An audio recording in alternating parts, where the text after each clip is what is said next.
it's time to make some garden boxes, but you might notice that your great uncle and his dog have both put out listings for garden boxes that they're selling, and wouldn't you know it, they look the same.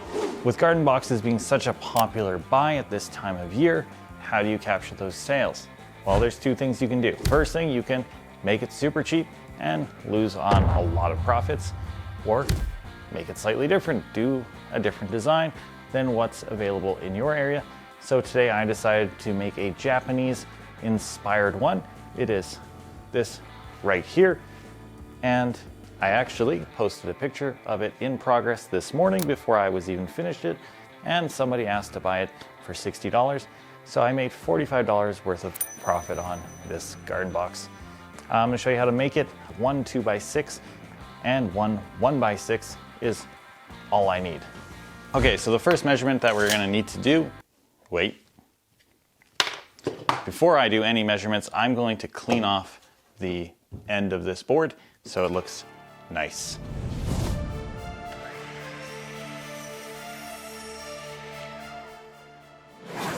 Okay, so instead of me doing a whole bunch of back and forth, I'm going to tell you all of the measurements that I'm going to cut out of this.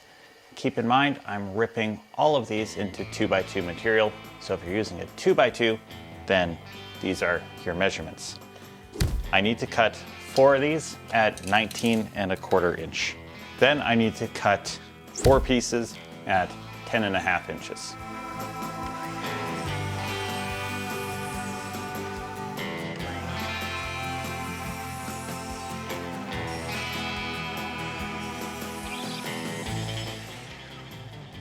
Okay, so you now have all your 2x2s cut, or your 2x6, depending on which way you're doing it, and we can move on to the 1x6. All right, so in my second last video, I showed you guys me massaging a piece of wood. What do you mean by that? Can't say that. I can't say that. Well, I made the wood straighter. No, you can't say that. Let's move on.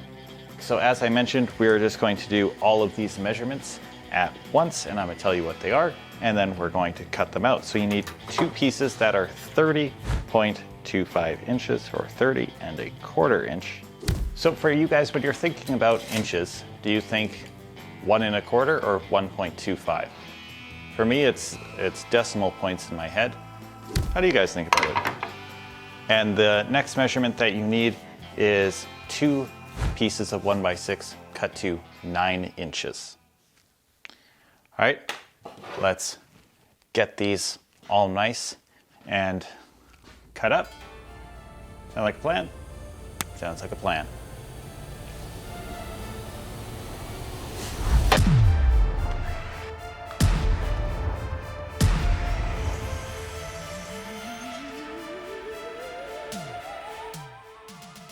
And we have a ton of leftover material for our next projects. Who knows what they'll be? So I need to chop all these down to 1½ inches. Now every now and then I like to throw in a tip, because if you're new to using a table saw, you might stick your blade like way up here to cut through your material. In reality, you just need to peek over. Me personally, I like to do about 1 blade, but you can go even shallower.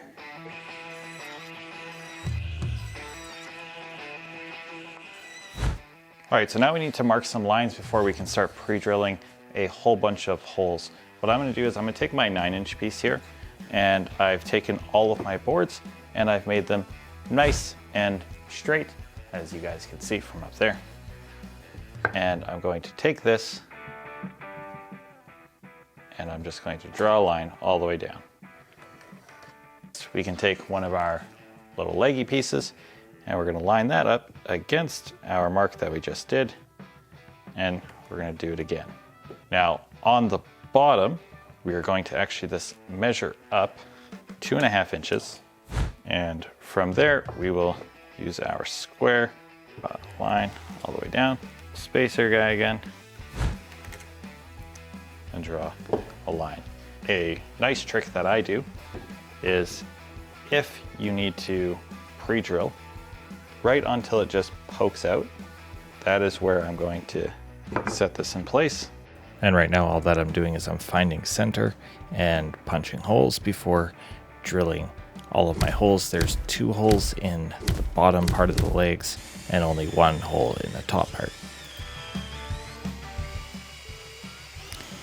And for assembly on the top, I use the 1x6 as a spacer, but then also as a hard stop to help me hold it in place.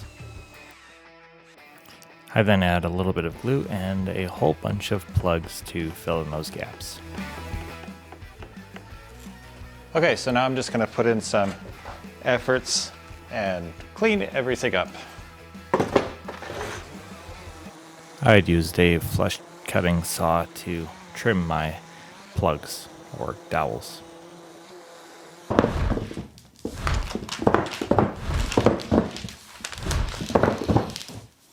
All right, so I got my gloves on and we're going to stain this a black ebony black, very dark, because we want a huge pop of contrast and it's going to make it look really nice.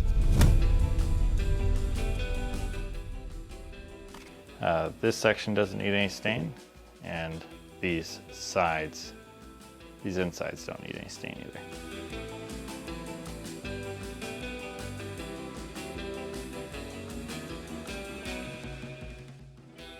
We're going to be using the rest of our 2x6 here because we need to make the bottom.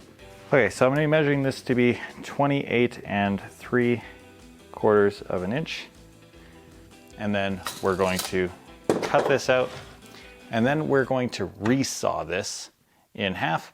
You could use a bandsaw or you could use a table saw.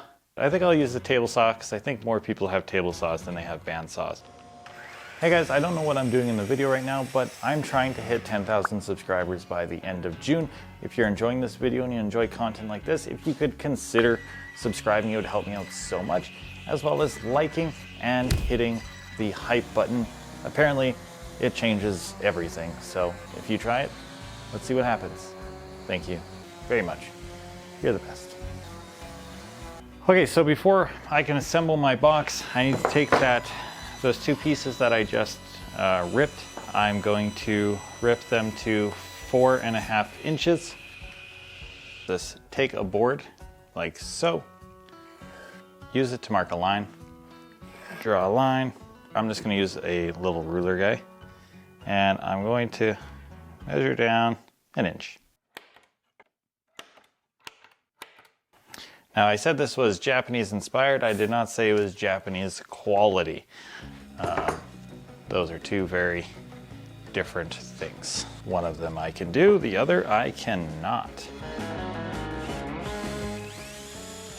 All right, and we're just going to use some 1 1/4 inch pocket hole screws.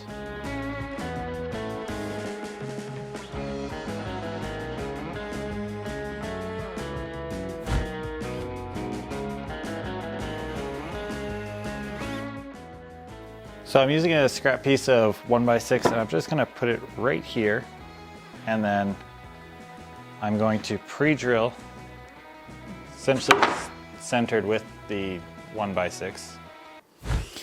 The bottom of this doesn't really need much support because it's going to be sitting on cross beams.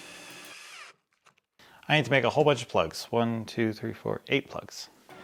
As I plug these holes, let's give it a rating. It's pretty quick to make, it's cheap, it's a very easy project, nothing really complicated going on, and personally I think it looks really good. I'm giving it 4 stars. Do you agree with me? Alright, so I took a picture of this yesterday, I posted it online, and it's sold, so I got to finish it. So we've done a lot of dowel work here. Now, obviously, when you have a high quality Japanese handsaw, you want to make sure you step on it every now and then and put it unsheathed into a tote. Do literally everything you can to ruin it. Why would you have it working? What's like... And a final cleanup of the top box. Okay, so the way I'm going to do this is I'm going to take my ruler here. I have it set to 1 inch, and I'm going to center it as best I can and punch a hole. So, and now that I got all of those, I'm going to change my measurement. We'll set it to 3.5 inches, and I'm going to do the exact same thing, centering it.